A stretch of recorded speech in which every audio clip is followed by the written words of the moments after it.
আসসালামু আলাইকুম।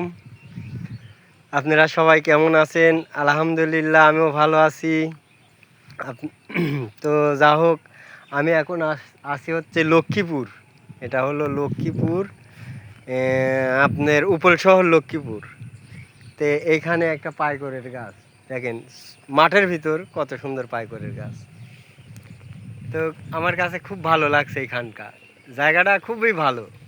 তো এই দেখেন আরেকটা দৃশ্য আপনার এদিকে, এই দেখেন ধানের জমি, বৃষ্টির জন্য ধান কাটতে পারতেছে না, মানুষের খুব কষ্ট ভোগ করছে। কালকেও সন্ধ্যার সময় বৃষ্টি হয়েছে, তে অনেক অনেক কষ্ট। ধান কিন্তু কঠিন ধান আল্লাহ দিছে, কম করে 30-35 মণ হারে এই ধান যাবে। পাশে এটা পাটের জমি, এই যে পাট, কুষ্টা।